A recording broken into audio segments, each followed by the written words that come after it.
Hello दोस्तों, तो आप सभी का स्वागत है हमारे YouTube चैनल बड़ा कैरियर पर। तो आज हम लोग पढ़ेंगे सहकारिता और राज्य के विकास में भूमिका। मतलब सिर्फ हम लोग समझेंगे क्या सहकारिता। सहकारिता होता क्या है, कोऑपरेशन लिखा है ना, समझिए। और इसका क्या किसी राज्य या किसी देश के विकास में इसकी क्या भूमिका है ये भी समझेंगे। कहता है पिछली शताब्दी के प्रारंभ से ही विश्व में निर्बल एवं निर्धन वर्ग के उत्थान के लिए सहकारिता का प्रचार तथा प्रसार प्रारंभ हुआ। पिछली शताब्दी कहने का मतलब समझा, अभी कौन सा शताब्दी में हम लोग हैं? 21वीं शताब्दी में है। इसका मतलब 20वीं शताब्दी का बात चल रहा है। पिछले कहने का मतलब क्या हो गया? 20वीं शताब्दी का ही बात कर रहा है कि इसमें जो निर्बल लोग हैं, जो निम्न निर्धन लोग हैं, जो गरीब हैं, उनके लिए, उनके उत्थान के लिए सहकारिता का गठन किया गया या उसके प्रचार प्रसार का आरंभ हुआ। सहकारिता का अर्थ क्या है? ये 2 नंबर में सवाल बार बार बार पूछता है कि सहकारिता का अर्थ क्या होता है। सहकारिता मतलब है एक साथ मिलजुल कर कार्य करना। क्या होता है? यह सहकारिता का मतलब है। लेकिन अर्थशास्त्र में इस शब्द का प्रयोग अधिक व्यापक अर्थ में किया जाता है। लेकिन अर्थशास्त्र में इसको और हम लंबा करके भी समझ सकते हैं। लेकिन छोटा में सहकारिता का अर्थ हमारा हो गया एक साथ मिलजुल कर कार्य करना।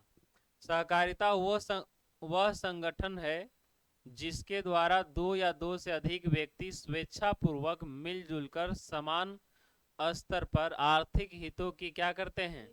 वृद्धि करते हैं। मतलब सहकारिता क्या है? सहकारिता एक प्रकार का संगठन है। क्या है? जिसमें दो या दो से अधिक लोग मिलकर के अपनी स्वेच्छा से किसी चीज का क्या करते हैं? वृद्धि, किसी चीज के आर्थिक हितों के उत्पादन। जैसे दो व्यक्ति मिलकर के क्या कर रहा है, कोई बिजनेस कर रहा है, तो वो भी आपस में मिलकर कर रहा है ना, तो क्या हो जाएगा? सहकारिता के अंतर्गत आ जाएगा। अब जैसे मान लो कि कोई एक बच्चा बुक खरीदना चाह रहा है। क्या खरीदना चाह रहा है? लेकिन इसके पास पैसा है नहीं है। बच्चा कौन क्लास का है? 10वीं कक्षा 10th का विद्यार्थी है। 10 का विद्यार्थी है, ठीक है। इसको मैथ का किताब खरीदना है। किसका किताब खरीदना है? अब इसके घर में दो गो है। ये हो गया, एक और हमारा कोई लड़का इसी घर में होगा अभी। अभी एक बुक अकेले नहीं खरीद पा रहा है, लेकिन ये क्या दिमाग लगा सकता है कि हम दोनों आधा आधा पैसा दे करके क्या करें, किताब को खरीद सकते हैं। तो ये दोनों की आपस मर्जी है ना। स्वेच्छा पूर्वक दोनों कहा कि नहीं, हम दोनों मिला करके क्या कर लेते हैं, किताब खरीद लेते हैं। तो ये किताब खरीदने में दोनों क्या कर रहा है, एक दूसरे का सहयोग कर रहा। क्या कर रहा? सहयोग कर रहा है। तो ये सब किसके अंतर्गत आएगा? सहकारिता के अंतर्गत। किसके अंतर्गत? तो वही चीज इसमें कह रहा है कि आर्थिक हितों की वृद्धि करते हैं। इस प्रकार सहकारिता उस आर्थिक व्यवस्था को कहते हैं जिसमें मनुष्य किसी आर्थिक उद्देश्य की पूर्ति के लिए मिलजुल कर क्या करते हैं? कार्य करते हैं। समझ रहे बात को? आर्थिक उद्देश्य की पूर्ति मतलब वैसा कार्य करेगा जो मिलजुल करके, जैसे मान लो एक कंपनी बना रहा है, तो दो व्यक्ति मिल करके बना लिया, उससे प्रॉफिट होगा तो दोनों आपस में क्या करेगा? बांटेगा। सहकारिता का सिद्धांत यह भी बतलाता है कि विभिन्न विपन्न एवं शक्तिहीन व्यक्ति एक दूसरे के साथ मिलकर व्यापारिक सहयोग के द्वारा ऐसे भौतिक लाभ अथवा सुख प्राप्त कर सके जो धन और शक्ति संपन्न व्यक्तियों को उपलब्ध हो और जिससे उनका नैतिक विकास हो। देखो, इसका कहने का मतलब क्या कह रहा है कि सहकारिता जो है, इसका सिद्धांत क्या है? इसका सिद्धांत है जो निम्न वर्ग के लोग हैं, जो विपन्न है, मतलब जिसके पास कुछ नहीं है, तो वो सब आपस में मिल करके अपना छोटा छोटा पूंजी को क्या करेगा? इकट्ठा करके वो उस तरीके के भौतिक सुविधा प्राप्त कर सकते हैं जिस तरीके से जो धनी लोग हैं वो उसको उपलब्ध होता है, और उससे उसका नैतिक विकास हो। सहकारिता के द्वारा जीवन के ऐसे उच्च एवं अधिक समुन्नत स्तर की वास्तविक सिद्धि की आशा की जाती है जिसमें श्रेष्ठतम कृषि तथा समृद्ध जीवन संभव हो सके। मतलब हम लोग सहकारिता में इसकी उम्मीद रखते हैं कि हमारा जीवन श्रेष्ठतम हो, कृषि जो वो भी अच्छा हो और हमारा जीवन समृद्ध जीवन, मतलब जो हमारा जीवन है वो आगे की ओर बढ़े।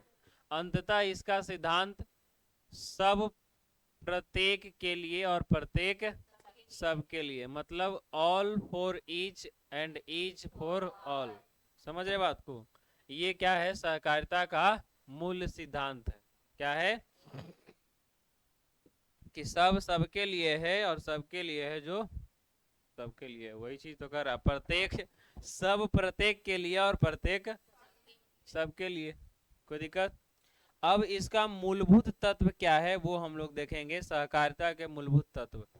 तो इसके मुख्यतः तीन आधारभूत सिद्धांत हैं। एक तो यह है कि संगठन की सदस्यता। अब कौन व्यक्ति है जो सहकारिता का संगठन बनेगा या कौन नहीं बनेगा, देखते हैं। संगठन की सदस्यता स्वैच्छिक होती है। क्या होती है? अगर कोई सहकारिता से जुड़ना चाहता है तो उसका अपना निजी निर्णय है, वो अपने निर्णय के अनुसार अपने सहकारिता में क्या कर सकता है? जुड़ सकता है। उसको किसी प्रकार से कोई दबाव नहीं है नेटवर्क मार्केटिंग वाला कि जुड़ जाइए, इसका ही फायदा है, वो फायदा है। आज जुड़ने के बाद उसको पता चली सब फायदे ही नहीं है। तो वही है, इसमें जुड़ने के लिए क्या है? स्वैच्छिक होती है। कोई लोग अगर सदस्य बनना चाहता है तो वो अपना मर्जी से बन सकता है। लोग अपनी इच्छा से सहकारिता संगठन के सदस्य बनते हैं। उन पर कोई बाहरी बंधन या दबाव नहीं होता है। मतलब किसी प्रकार का कोई दबाव नहीं है। उनका मन है तो वो अपना बनेंगे, नहीं मन है नहीं बनेंगे। तो पहला काम यही है कि इसका जो सदस्य बनना चाहता है वो अपने स्वेच्छा से बनता है। दूसरा क्या है? इसका प्रबंध एवं संचालन जनतंत्रात्मक आधार पर होता है। इसके सदस्यों के बीच पूंजी, हैसियत अथवा किसी अन्य प्रकार का कोई भेदभाव नहीं किया जाता है। मतलब ऐसा नहीं कि प्रॉफिट ज्यादा हो रहा है तो उसको कम देगा, उसको नहीं, जो भी है उसमें उस सबको क्या मिलेगा? बराबर मिलेगा। और वो एक दूसरे के सबको क्या समझते हैं? बराबर समझते हैं। और सबको एक जैसे अधिकार व अवसर प्राप्त होते हैं। और उसमें जो अधिकार सबको मिला हुआ है, मतलब जो भी जुटा है सबके लिए अधिकार क्या है? एक जैसा है और अवसर भी एक जैसा है। तीसरा क्या है? इसके आर्थिक उद्देश्यों में नैतिक और सामाजिक तत्व भी क्या होते हैं? शामिल होते हैं। नैतिक और सामाजिक कहने का मतलब क्या होता है? नैतिक शिक्षा, मतलब जिसे हमें शिष्टाचार सिखाया जाता है। अब हम धन कमाने के चक्कर में किसी व्यक्ति का हानि नहीं पहुंचा सकते हैं। तो ये हमारा क्या हो गया? नैतिक। ठीक है। अब ऐसा नहीं है कि हम धन कमाने के चक्कर में किसी समाज में जो व्यक्ति है उसकी इज्जत प्रतिष्ठा को भी ठेस पहुंचाए, ये सब इसमें नहीं होता है। वही कह रहा है कि इसके आर्थिक उद्देश्य में नैतिक और सामाजिक तत्व भी क्या होते हैं?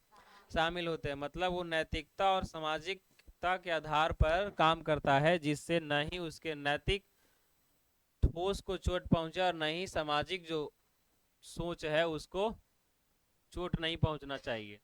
यह केवल आर्थिक लाभ कमाने के लिए ही नहीं बल्कि नैतिक और सामाजिक पहलू से भी सदस्यों के हित लाभ के लिए कार्य करता है। इसका क्या लिखा है? ध्येय दूसरों को लूट घसोट करके धनवान बनना नहीं है, बल्कि आत्म सहायता और पारस्परिक सहयोग द्वारा व्यक्ति और समूह के लाभ एवं सुख समृद्धि को बढ़ाना है। मतलब ऐसा नहीं किसी को जो मन में लूट लिया काम हो गया, उस तरीके से नहीं। आपसी सहयोग से और आत्म सहायता से ही ये क्या करता है? अपने जीवन को आगे बढ़ाता है। ठीक है। अब हम लोग समझेंगे भारत में सहकारिता का विकास। तो हम लोग समझ चुके हैं सहकारिता क्या होता है। सहकारिता मतलब हो गया एक साथ मिलजुल करके कार्य करना। इसके तीन मूलभूत तत्व है। पहला हो गया हमारा कि इसमें जो सदस्य होता है वो अपने स्वेच्छा से बनता है। दूसरा हो गया इसका प्रबंध एवं संचालन जनतंत्रात्मक आधार पर, जो भी जुटा हुआ है उस सबके हित एवं पूंजी सबको देख दाख के किया जाता है। तीसरा क्या है? इसका आर्थिक उद्देश्य में नैतिक और सामाजिक तत्व भी शामिल होते हैं। ऐसा नहीं होता है कि किसी व्यक्ति को लूट घसोट करके या नैतिक आधार पर चोट पहुंचा करके उससे धन या दौलत कमाया जा सकता है। क्या कर रहा था? तो ये हमारा हो गया सहकारिता। अब हम लोग समझेंगे भारत में सहकारिता का विकास। भारत में किस प्रकार से सहकारिता विकसित किया गया, समझो। आप सब जानते हैं, सबके घर में समूह बना हुआ होगा। भारत में पिछली शताब्दी के प्रारंभ में ही निर्धन तथा कमजोर वर्गों के लोगों के उत्थान एवं किसानों को सस्ती दर पर ऋण उपलब्ध कराने के उद्देश्य से सहकारी समितियों की स्थापना पर जोर दिया गया। मतलब जो गरीब है उसे ऋण मिल सके, कर्ज मिल सके, जिससे वो कर्ज लेकर के अपना खेती बाड़ी का जो काम है वो कर सके और उससे अपना जीवन यापन आसानी से कर सके। इसके लिए सहकारी साख समिति का गठन के लिए जोर दिया गया। इसके लिए सर्वप्रथम 1904 में, कब? 1904 ईस्वी में सहकारिता साख समिति विधान पारित हुआ। क्या हुआ? सहकारिता साख समिति विधान पारित हुआ, जिसके अनुसार गांव या नगर में कोई भी 10 व्यक्ति मिलाकर सहकारिता साख समिति की स्थापना कर सकता है। आज भी जो महिला का ग्रुप बनता है उसमें महिलाएं कितनी होती है? 10 ही होती है, पता है ना जी। तो ये सब उसी का है। एक और इसी में हम लोग पढ़ेंगे स्वयं सहायता समूह। क्या पढ़ेंगे? जब आएगा वहां तो बताएंगे। समझ गए बात को? तो कहता है कि इसके लिए कब भारत में कब शुरू हुआ? 1904 में क्या गठन किया गया है? सहकारिता साख समिति पारित हुआ, जिसके अनुसार गांव या नगर में कोई भी 10 व्यक्ति मिलाकर सहकारिता साख समिति का गठन कर सकता है। कहता है कि 1904 के अधिनियम के अंतर्गत स्थापित होने वाली सहकारी साख समितियों की कार्य प्रणाली में सुधार लाने तथा इसके क्षेत्र को विस्तृत रूप देने के लिए 1912 में, यानी पहला कब आया? 1904 में, 1904 में आया। अब इसमें सुधार कब किया गया? फिर से 1912 में। 1912 में एक और अधिनियम बनाया गया। इस नए अधिनियम में ऋण के अतिरिक्त अन्य उद्देश्य के लिए सहकारी समितियां स्थापित करने एवं प्राथमिक समितियों की देखभाल के लिए केंद्रीय संगठनों की स्थापना की व्यवस्था की गई। मतलब 1912 में जो है ये जो सब सदस्य बन रहा था ना, जो भी हमारा क्या बन रहा है, सहकारिता साख समिति जो बन रहा है, उसको देख रेख के लिए क्या गठन किया गया है? केंद्रीय संगठनों की स्थापना की गई। पुनः इसकी प्रगति की समीक्षा एवं इसके भावी विकास की रूपरेखा निर्धारित करने के उद्देश्य से, देखो तो इसके देख रेख के लिए तो 1912 में गठन किया गया क्या? केंद्रीय संगठन की स्थापना। अब कहता है कि फिर से 1914 में, कब? क्या कर रहा तुम? 1914 में कहता है कि इसके भावी मतलब भविष्य के विकास के रूपरेखा निर्धारित करने के उद्देश्य से कि आगे ये साख समिति क्या क्या काम कर सकता है, इसके उद्देश्य से 1914 ईस्वी में क्या है? मैक्लेगन समिति नियुक्त की गई। कौन सा समिति?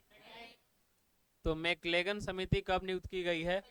1914 में। किस लिए नियुक्त की गई है? तो जो हमारा सहकारिता साख समिति है इसमें क्या है? इसके भावी विकास की रूपरेखा निर्धारित करने के उद्देश्य से मैक्लेगन समिति नियुक्त की गई। फिर कहता है कि 1919 में, कब? 1919 ईस्वी के राजनीतिक सुधारों के अनुसार सहकारिता प्रांतीय सरकारों का हस्तांतरित विषय बना दिया गया। ये सवाल पूछा हुआ है बिहार बोर्ड, समझो कि सहकारिता को प्रांतीय सरकारों का हस्तांतरित विषय कब बना दिया गया है? तो 1919 ईस्वी में, कि जो सहकारिता है वो अब सरकार, जो राज्य सरकार है उसके हित में आएगा। नहीं तो ये पहले सब किसके हित में था?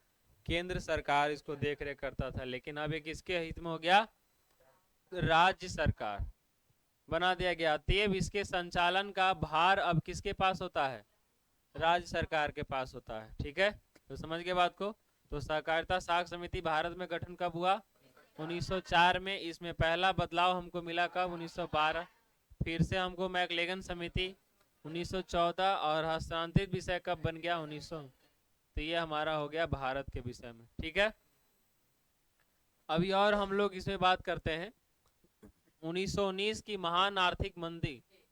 अच्छा 29 है ना? 1929 की महान आर्थिक मंदी ने इसके विकास पर विराम लगा दिया। देखो 1929 में जो है एक भयंकर विश्व मंदी आया, जो इससे प्रभावित बहुत सारे देश हुए, भारत भी इससे प्रभावित हुआ। कहता है कि मंदी आने के बाद इसका विकास क्या हो गया? एकदम विराम लग गया, कोई व्यक्ति इसमें जुड़ना नहीं चाह रहा था। लेकिन 1935 ईस्वी में हमारे भारत में रिजर्व बैंक ऑफ इंडिया की स्थापना की गई। किसकी स्थापना? रिजर्व बैंक ऑफ इंडिया की स्थापना की गई। इसके अंतर्गत एक कृषि शाख विभाग एग्रीकल्चर क्रेडिट डिपार्टमेंट का गठन किया गया। किसका गठन किया गया? एग्रीकल्चर क्रेडिट डिपार्टमेंट, जिसको कृषि शाख विभाग कहते हैं हिंदी में, गठन किया गया, जिसका कार्य क्या है? कृषि विकास के लिए आर्थिक सहायता प्रदान करना एवं महत्वपूर्ण सुझाव भी प्रदान करते थे। इसका मेन काम था कृषि विकास के लिए आर्थिक सहायता, मतलब कृषि को विकास के लिए लोन देना और उसका जो भी महत्वपूर्ण सुझाव है वो प्रदान करना है। सहकारिता शाख समितियों के वित्तीय आवश्यकता की पूर्ति पूर्ति लिखा हुआ है ये सहकारी बैंक के द्वारा होता है। किसके द्वारा होता है? यानी सहकारी शाख समिति का जो पैसा खर्च होता है, जो चाहिए उसको आवश्यकता की पूर्ति सहकारी बैंक के द्वारा होता है, जो हमारे देश में 3 स्तर पर काम करते हैं, जिसे तो ये है सहकारी बैंक जो है 3 प्रकार के। पहला है प्राथमिक सहकारी शाख समिति, दूसरा है राज्य सरकारी समिति सरकारी बैंक, फिर क्या है? केंद्रीय। तो सहकारी बैंक 3 प्रकार में बटा हुआ है। ठीक है, अब हम लोग पढ़ेंगे राज्य के विकास में भूमिका। अब जो हमारा सहकारिता समिति है, इसका राज्य के विकास में यह क्या भूमिका है? तो बिहार के संदर्भ में पढ़ेंगे। बिहार भारत का एक पिछड़ा राज्य है। एकीकृत बिहार, एकीकृत कहने का मतलब जो पहले झारखंड वाला था वो सबको, झारखंड सहित के समय इसके आर्थिक संसाधन अत्यधिक थे। जब बिहार में झारखंड हुआ करता था तो क्या था? बिहार एक धनी राज्य हुआ करता था। आर्थिक संसाधन मतलब यहाँ बहुत ज्यादा कोयला का जो सबसे उत्तम किस्म का कोयला है एंथ्रासाइड, वो कहाँ मिलता है? झारखंड में। यूरेनियम मिलता है झारखंड में। बहुत सारा खनिज जो है वो कहाँ मिलता है? झारखंड में। सबसे ज्यादा भंडार की दृष्टि से कोयला सबसे ज्यादा कहाँ पाया जाता है? झारखंड में पाया जाता है। अभ्रक का उत्पादन झारखंड नंबर 1 है, जो झारखंड उत्पादन करता है। और भी अनेकों प्रकार के है, उसमें खनिज संसाधन जो है झारखंड में पाए जाते हैं। झारखंड जब से अलग हुआ है बिहार से, तब से बिहार और कंगाल हो गया। क्या हो गया? कंगाल हो गया। नेता घूस लेता था, कंगाल हो गया। तो समझिए, इसी की बात हम लोग करेंगे। एकीकृत बिहार झारखंड सहित के समय इसके आर्थिक संसाधन अत्यधिक थे, परंतु राज्य बंटवारा के बाद यह सारी संपदा कहाँ चली गई? आज के बिहार से अलग हो गया। वह सारा भूखंड जहां प्राकृतिक संपदाएं केंद्रित थी, वह राज्य बंटवारे के बाद झारखंड के पास चला गया। झारखंड मतलब खनिज संपदा की दृष्टि से एकदम भरा पड़ा है, उसके पास बहुत ज्यादा क्या है? खनिज है। कोयला का भी कुछ केस वगैरह चल रहा था। वहां के मुख्यमंत्री जो हमारे थे हेमंत सोरेन था ना, वो कोयला घोटाला में भी जेल चले गए हैं। समझिए बात को, ऐसा नहीं है कि सिर्फ कोयला घोटाला हुआ, बहुत सारा घोटाला हुआ है। अभी प्रेजेंट टाइम में हमारे देश में हुआ है इलेक्टोरल बॉन्ड घोटाला। क्या हुआ है? ये भी एक प्रकार का घोटाला है। अब इसको समझने के लिए आपको हमारा चैनल पर वीडियो देखना पड़ेगा जो बनाया गया। आपको दिमाग है तो देखिएगा, नहीं दिमाग मत देखिएगा। अरे बात बोलने भी तो आना चाहिए ना। इलेक्टोरल बॉन्ड बोलने नहीं आएगा वो क्या देखेगा? चलिए ठीक है, कहाँ पढ़ रहे थे हम लोग जी? झारखंड के पास चला गया। फलस्वरूप शेष बचे बिहार में कृषि भूमि ही एकमात्र मूल साधन है। मतलब बिहार में क्या बच गया है? सिर्फ भूमि, यानी कृषि, जो खेती आप करिए और उससे पैसा जो आता है कमाइए। पैसा क्या कमाइएगा? पेट भर नहीं पाइएगा, पैसा कमाने का सोच। कृषि भूमि ही एकमात्र मूल साधन है जिस पर बिहार की कुल जनसंख्या का 80% आबादी क्या करता है? निर्भर करता है। ये सब डाटा बहुत पुराना है, सरकार तुमको पढ़ाना नहीं चाह रहा कुछ। ये सब फालतू में दिया हुआ है डाटा। ये सब बुक देखेगा तो 2000 का बनल। हम लोग जी रहे हैं 2024 में। 24 में जी रहे हो। अभी 2014-11 के अनुसार ही आंकड़ा दिया गया है। कहता है यहाँ की खेती भी मानसून पर क्या है? आधारित है। अब हमारे पास मोटर नहीं है, फीटर नहीं है, बिजली नहीं है, जो कि हम धान रोप दिए, अब बारिश होवे नहीं किया, धान सब क्या हो जाएगा? सूख के जल जाएगा। तो यहाँ का खेती भी किस पर आधारित है? मानसून पर, कि बारिश होगा तभी हमारा क्या होगा? खेती होगा। मसूरी है, मसूरी खूब ठंडा गिर गया, मसूरी में पाला मार दिया तो सब खत्म हो गया। पानी के दिन आया, जब धान रोपना है तो पानी नहीं है, अब जैसे तैसे धान रोप भी लिए हैं तो बाढ़ आ जाएगा कि उसको क्या करेगा, दहा देगा। इसीलिए क्या है, मानसून आधारित कृषि है जो कि सबसे खराब है। आज के समय में मानसून आधारित कृषि करना संभव नहीं है, क्योंकि हमारा वायुमंडल बहुत तरीके से परिवर्तन हो गया। पहले जैसा नहीं है कि मानसून समय पे आएगा और समय से खत्म हो जाएगा। अब नहीं है, अब समय नहीं है कुछ। और हमारे यहाँ जो मानसून विभाग है उसका भी कोई जानकारी सही नहीं है। कहेगा आज आज येलो अलर्ट है, रेड अलर्ट है, अब बारिश होगा ही नहीं, बस ऐसे रह जाएगा। कहता है सामान्यतः खेती में निवेश एक जुआ के समान माना जाता है। देखो क्या कह रहा है कि खेती में निवेश करना क्या है, जुआ। जुआ खेलता है, जुआ पत्ती नहीं मारता रे। हाँ देखो वो कर रहा है उसको। तो जुआ के समान है, मतलब हम उसमें धान लाए हैं खरीद करके, खाद दिए हैं, सब दिए हैं, लेकिन इसके बावजूद कोई गारंटी नहीं है कि हमको उससे धान मिलेगा कि नहीं मिलेगा। इसीलिए जुआ के समान है। चूंकि खेती बिहार वासियों के लिए जीविका का आधार है, इसीलिए आर्थिक तंगी के बावजूद भी बिहारी कृषक एवं मजदूर कृषि पर धन लगाने के लिए विवश है। अरे हमारे पास कोई फैक्ट्री वगैरह रहे तब तो हम जाके काम करें वहाँ। हमारे पास फैक्ट्री नहीं है, फैक्ट्री है ही नहीं, तो हम लोग क्या करेंगे, पेट भरना है इसके लिए विवश हो करके बिहार के किसान जो है क्या करेंगे, खेती में पूंजी लगाना ही पड़ता है। और इसीलिए वो पूंजी अपना खेती में लगाते हैं और हर साल डुबाते हैं। चलिए तो अब हम लोग इसमें आगे देखते हैं क्या है भाई, आंख दुखने लगा रे। बिहार में विशेषकर ग्रामीण स्तर पर धनकुट्टी क्या है। धनकुट्टी समझता है, धान को कुटाने वाला। पहले धान को फुलाओ फिर उसको उसनो, उसन्ना जानती हो धान, ये सब सीख लो, पढ़ो नहीं तो वो सब सीखना पड़ेगा। कुछ करोगे।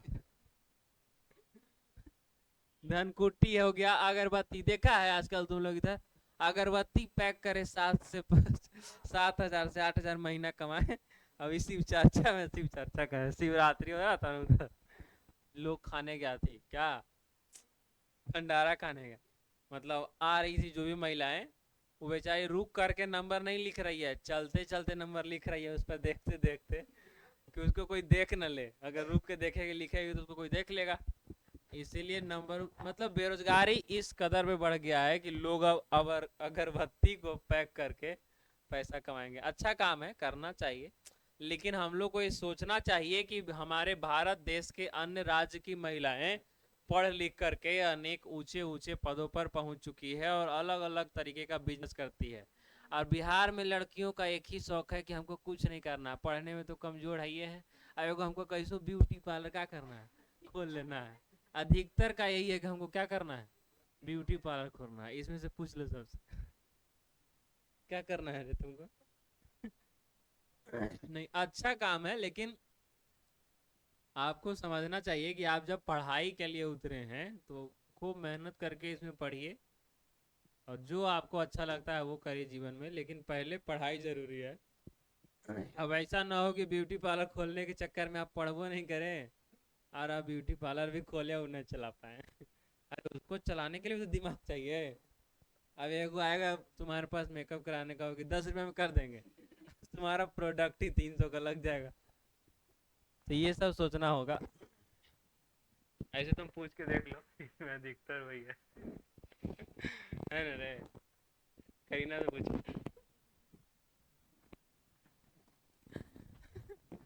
चलिए देखते आगे।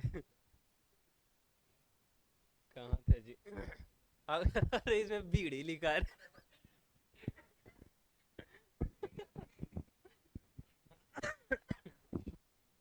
देखो, बीड़ी निर्माता, बीड़ी कौन बनाता है भाई। चलो, बीड़ी पीने वाले की भी संख्या हमारे राज्य में या हमारे देश में बहुत अधिक है। इसलिए जो बीड़ी निर्माता कंपनी है वो भी बीड़ी बनाने के लिए मजदूर, लेबर कंपनी ये सब को रखती है अपने काम पे। जूता जो बनाता है वो सब भी रखता है, जो भट्ठा मालिक होता है ईंट बनाने के लिए, ये सब जो है रोजगार बिहार में मिलता है। अब तुम सोचेगा किसी हमको कोई बड़ा बिजनेस के रोजगार मिले किसी फैक्ट्री में, तो संभव नहीं है।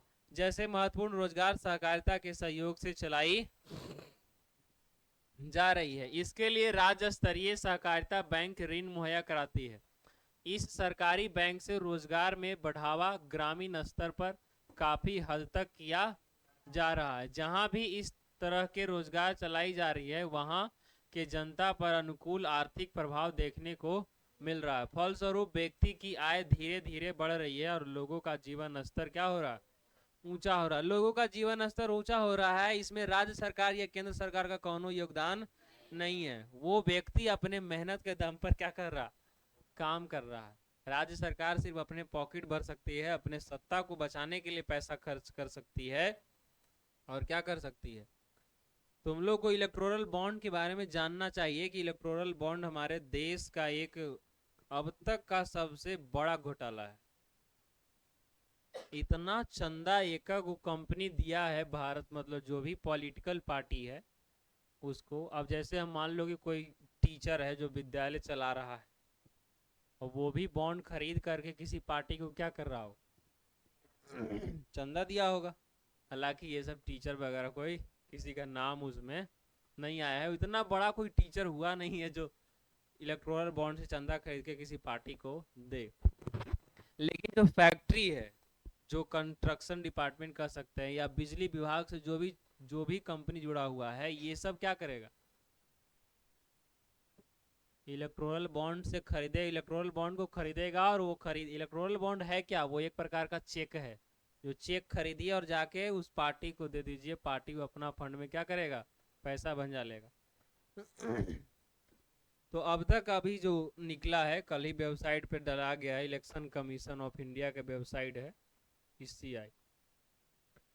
इसमें अनेकों प्रकार की कंपनी है। ऐसा कंपनी जिसका कोई अस्तित्व नहीं है, उसको ऑफिस देखेगा तो ढडरी जैसा, कोई दिखावा नहीं। और सबसे ज्यादा 1300 करोड़ से अधिक के चंदा दिया है, वो किसको, पॉलिटिकल पार्टी को। चंदा दिया है मतलब इसी पैसा दे दिया गया, समझे। पार्टी जो पॉलिटिकल पार्टी समझ में आता है? हाँ, राजनीतिक पार्टी, बीजेपी हो गया, आरजेडी हो गया, कांग्रेस हो गया, बहुत सारा पार्टी है, जेडीयू हो गया, डीएमके हो गया, टीएमसी हो गया, बहुत सारा पार्टी है। अब ये सब पार्टी को कैसे चलता है, कोई राजनेता आया, वो अपना भाषण दे रहा है, टेंट प्लान लगा रहा है, इस सब में खर्चा लगता होगा ना। टेंट प्लान में फ्री में लगा देता होगा, आ रहे हैं बिहार के मुख्यमंत्री फ्री में लगा दो, नहीं वो पैसा लेगा ना जी। तो आखिर पॉलिटिकल पार्टी पैसा कहाँ से लाएगा, उसको फंड चाहिए, क्या चाहिए, और वो फंड कौन देगा, राज्य सरकारें जो भी काम कराता है। मान लो रोड बन रहा है, अब रोड का ठेका कौन लेगा, प्रियांशु ठेकेदार लिया। अब प्रियांशु ठेकेदार लिया है, तुमको ठेका मिला है, इसलिए तुम अब क्या करो, जो पार्टी तुमको ठेका दिया है उसको तुम क्या करो, अलग से चंदा दो। और ये चंदा खरीदने के लिए तुमको इलेक्टोरल बॉन्ड खरीदना होगा, और इलेक्टोरल बॉन्ड से ही चंदा दिया जाता था। लेकिन अब क्या हो गया, ये बैन हो गया। क्या हो गया, बैन लग गया इस पर। और ऐसा बहुत सारा कंपनी का नाम निकल के आया है जिसका अस्तित्व कुछ है नहीं, और ढेर ढेर देख रहा, 1300 करोड़ रुपया समझता है तुम लोग, 1 करोड़ नहीं, 100 करोड़, उसमें भी 1300 करोड़ चंदा दिया है फ्री में। तुम भिखारी को 1 रुपया देने से पहले चॉकलेट होगा रख लेते हैं। मतलब हम लोग यही सोचते हैं ना, जब उस कदर का जब कमाने लगेंगे तो भले 5-10 दे देना अलग बात है। लेकिन अभी तो यही माइंड में चलता है कि इसको क्या दे, हमारे पास खुद नहीं है। तो ये सब बात है। तो आप लोग उस वीडियो को एक बार जरूर देखिए और समझिए कि इलेक्टोरल बॉन्ड क्या है, ठीक है। चलिए अब इसमें हम लोग कहाँ थे, पूरा पढ़ लिए ना हो। तो अब आगे बढ़ते हैं। तो चलिए इस वीडियो में हम लोग इतना ही रखते हैं। अब नेक्स्ट वीडियो अभी तुरंत बना रहे हैं, जिसमें अभी हम लोग बनाएंगे स्वयं सहायता समूह। ज़्यादा लंबा हो जाएगा ना जी।